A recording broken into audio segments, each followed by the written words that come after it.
Jesús, la paz esté con ustedes, como el Padre me ha enviado, así también los envío yo. Después de decir esto, sopló sobre ellos y les dijo: reciban al Espíritu Santo. A los que les perdonen los pecados, les quedarán perdonados, y a los que no se los perdonen, les quedarán sin perdonar. Tomás, uno de los 12, a quien llamaban el gemelo, no estaba con ellos cuando vino Jesús, y los otros discípulos le decían: hemos visto al Señor. Pero él les contestó: si no veo en sus manos la señal de los clavos, y si no meto mi dedo en los agujeros de los clavos, y no meto mi mano en su costado, no creeré. 8 días después estaban reunidos los discípulos a puerta cerrada, y Tomás estaba con ellos. Jesús se presentó de nuevo en medio de ellos y les dijo: la paz esté con ustedes. Luego le dijo a Tomás: aquí están mis manos, acerca tu dedo, trae acá tu mano, métela a mi costado, y no sigas dudando, sino cree. Tomás le respondió: Señor mío y Dios mío. Jesús añadió: tú crees porque me has visto, dichosos los que creen sin haber visto. Otras muchas señales milagrosas hizo Jesús en presencia de sus discípulos, pero no están escritas en este libro. Se escribieron estas para que ustedes crean que Jesús es el Mesías, el Hijo de Dios, y para que, creyendo, tengan vida en su nombre. Palabra del Señor. Gloria a ti, Señor Jesús. Pueden sentarse. Podríamos preguntarnos inmediatamente por qué hacer nuevamente este canto de la secuencia con esta parte de Alegre la Mañana. Podría cualquiera de ustedes decir: pues ya es mañana, Padre, ya ahorita ya es tarde, ya casi estamos prácticamente al anochecer, ya casi unos 2 horas ya estaremos al anochecer. Y entonces, ¿por qué estamos haciendo esto? Bueno, pues dentro de nuestra querida Iglesia Católica se tiene la octava de Pascua. Una octava es algo que, por inspiración del Espíritu Santo, la Iglesia ha tenido a bien celebrar. No basta un solo día para tener presente el misterio más grande de nuestra querida Iglesia, la resurrección de nuestro Señor Jesucristo. Entonces se conservan 2 octavas, la de Navidad y la de Pascua. La octava de Pascua pues termina el día de hoy, ya 8 días después de la resurrección que nosotros hemos celebrado. Si para ciertas cosas no es suficiente celebrar un solo día, pues con mayor razón esto. Y se cierra esta celebración con el segundo domingo de Pascua o de la Misericordia. El día de hoy pues es tener presente también la misericordia de nuestro Señor. Los textos, las lecturas que nosotros hemos escuchado nos hablan de la misericordia de Dios. Basta tener presente de manera muy explícita este Salmo 117 que nos dice: la misericordia del Señor es eterna. Aleluya. Y de igual manera la oración colecta nos expresaba la misericordia de nuestro Señor. Esta fiesta de la misericordia fue instituida por su santidad el Papa Juan Pablo II, y él muere en las primeras vísperas de la celebración del segundo domingo de Pascua o de la misericordia. Y es entonces hablar de la misericordia, es hablar de lo mismo, de la santidad. No se obtiene la santidad simplemente por nuestros propios méritos, nuestras propias acciones, sino por la misma misericordia de Dios. No porque usted sea una mala persona, o que tenga defectos, que sea muy enojón, o que se comporte de cierta manera, no es impedimento para que usted sea santo. La santidad solamente se obtiene por misericordia. Así que no diga: es que yo no voy a ser santo, o nunca voy a ser santo. Si por nuestros méritos fuera, nunca seríamos santos, no habría ningún santo.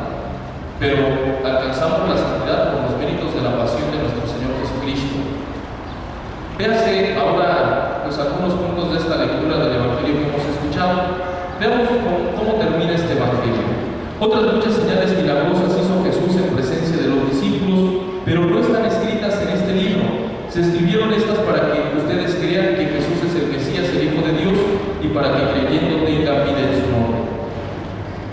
Los hermanos protestantes nos dicen constantemente que si no está en la Sagrada Escritura no se crea, pero la misma Sagrada Escritura nos dice que no todo fue escrito aquí.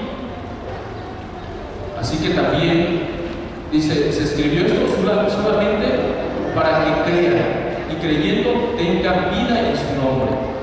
O sea, no está escrito todo, nos ayuda, es una guía para nosotros, pero también nosotros podemos caer en el error de decir, es que siempre lo mismo, ya sé lo que me va a decir.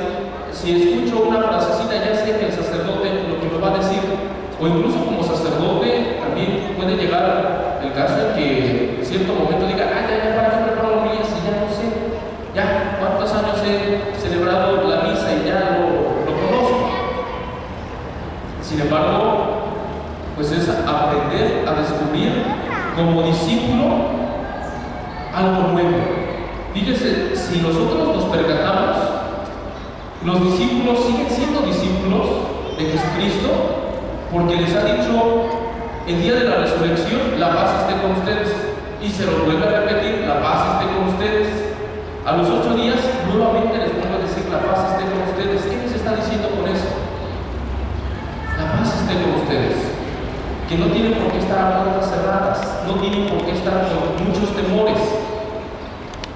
Es difícil para nosotros entender lo que estaban viviendo los apóstoles, pero sí lo podemos comprender. Si habían matado al maestro, entonces, ¿quién seguía? Con los mismos discípulos, por eso tenían fuertes motivos para estar a puerta cerrada. Y sin embargo, Jesucristo se aparece y les dice, la paz esté con ustedes.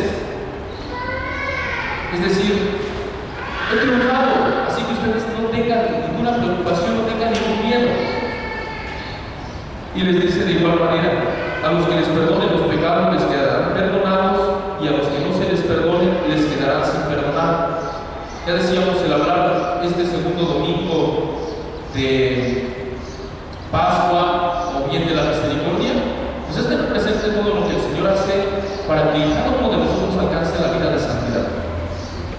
Dios perdona y no pide nada a cambio. A muchos les cuesta trabajo decir, es que yo, ¿por qué tengo que confesarme? Los hermanos protestantes incluso, pues por lo más práctico es que donde quiera está Dios, usted se puede confesar donde usted quiera. Basta con que se arrepienta. La Sagrada Escritura nos dice que solamente le da la facultad a los apóstoles para perdonar los pecados. Nosotros, cuando acudimos al sacerdote a reconciliarnos, pues es tener presente estas palabras de Jesucristo: a quienes les perdonen los pecados, les quedarán perdonados. En este segundo domingo de Pascua, de la misericordia, nuestro Señor Jesucristo le pidió a Sor Faustina Kowalska que se instituyera esta fiesta, y el que la instituyó fue el Papa Juan Pablo II, y en una de las primeras vísperas de la fiesta del Señor de la Misericordia, un día antes en la tarde. Y de esta manera reconocemos cómo Dios, por su misericordia, recibe esto con agrado. Y a Faustina Kowalska, le decía, pues que todos que se confesaran el día de hoy, les prometía dejarlos tan limpio como el día de su propio bautismo.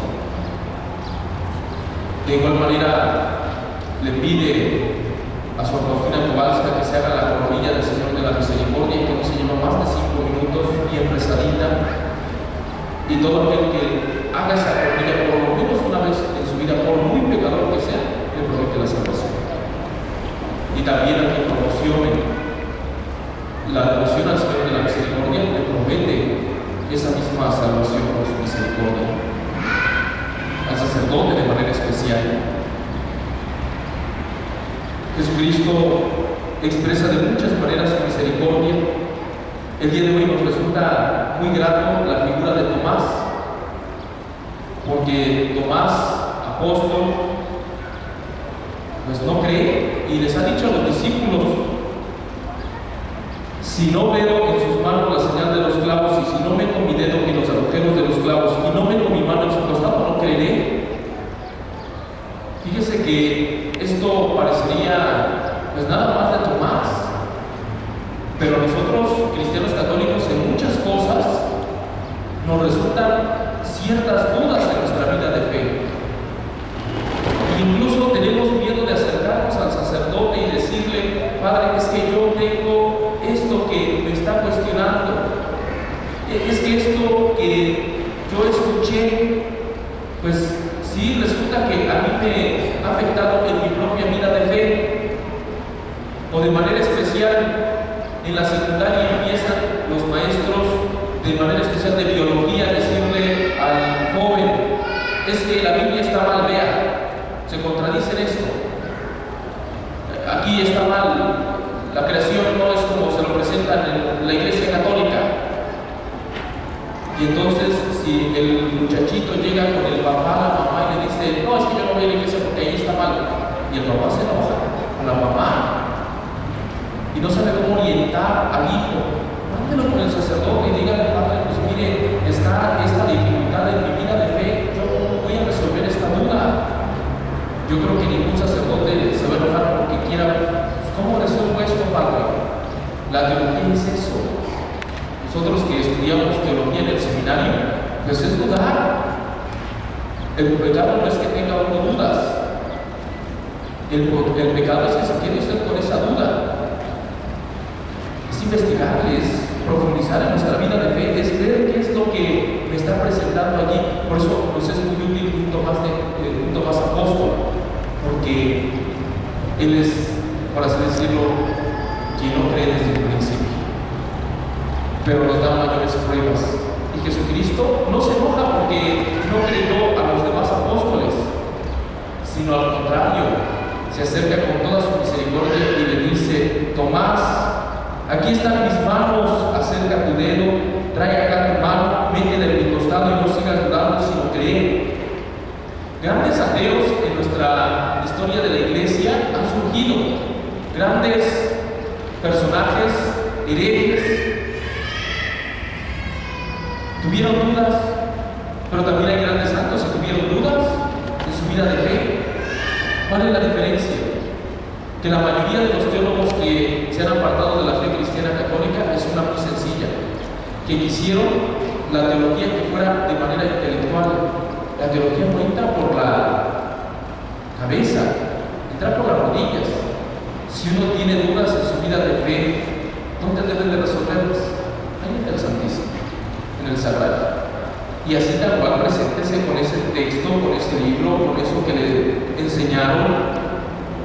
Y entonces dígale: Señor, a ver, aquí está mal, esto es, yo no voy a creer hasta que tú no me muestres esto. ¿Y qué es la respuesta de Jesucristo? Aquí están mis manos, acerca tu dedo, trae acá tu mano, métela en mi costado y no sigas dudando, sino cree. Nos da pruebas del mismo Jesucristo.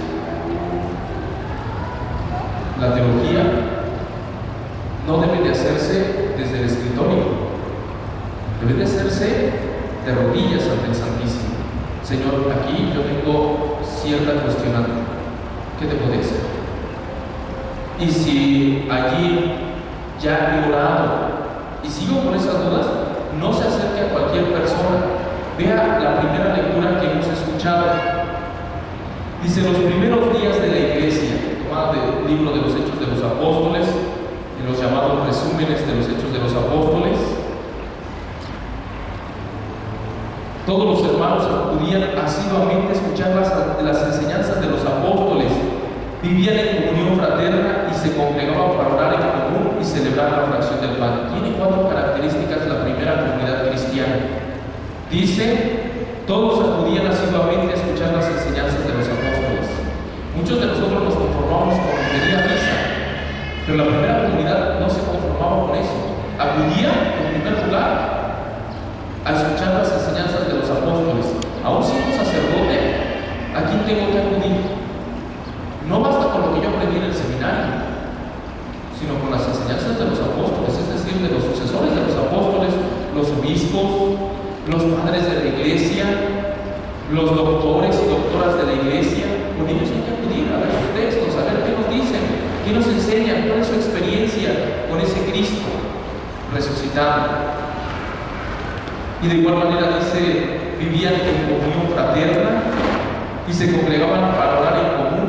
Esto es otra cosa, no es lo mismo que usted nada más simplemente venga a misa y ya se quede sin orar. Y finalmente dice celebrar la fracción del pan. La fracción del pan es el primer nombre que recibe nuestra celebración de la misa.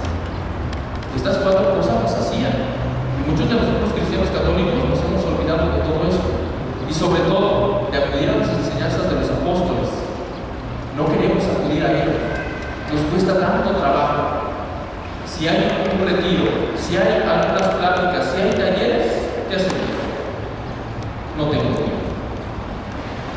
No, mejor la siguiente. Y así pasa nuestra vida.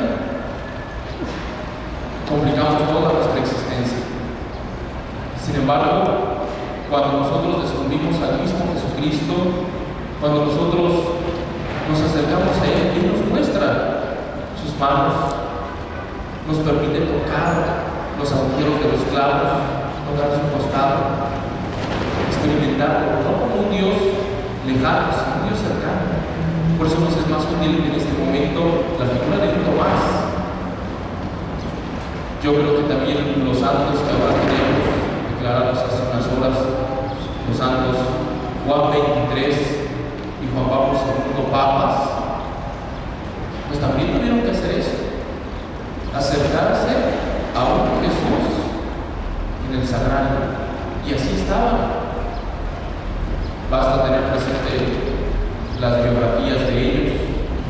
A pesar de todas las ocupaciones que tenían, diario su celebración de la misa, su oración ante el Santísimo, porque no es cualquier trabajo, es el trabajo de Cristo. Y es preguntarle a Él, acercarse a nuestro Jesucristo.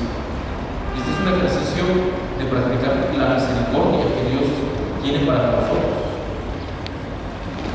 Dame la fuerza, Señor, que cada uno de nosotros vayamos experimentando la misericordia de nuestro Señor en cada instante de nuestra vida. ¿Qué es esto? Nos ponemos de pie. Hagamos juntos nuestra profesión de fe.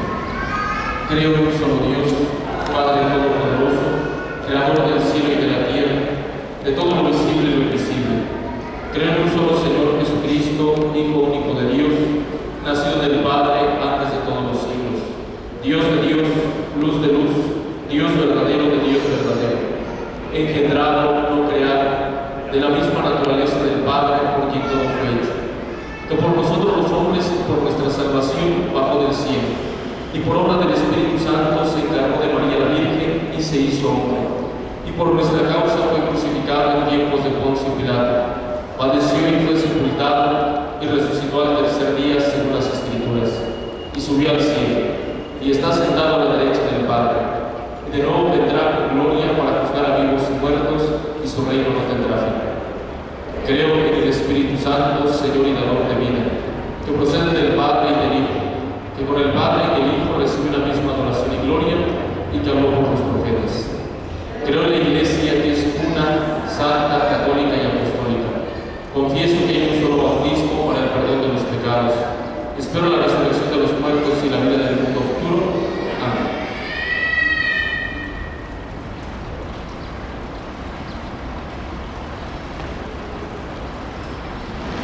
Oremos a Jesús resucitado en su divina misericordia, que nos concede experimentar su gran amor y perdón por intercesión de los hoy santos Juan 23 y Juan Pablo II. Después de cada invocación diremos: Jesús resucitado, escúchanos todos.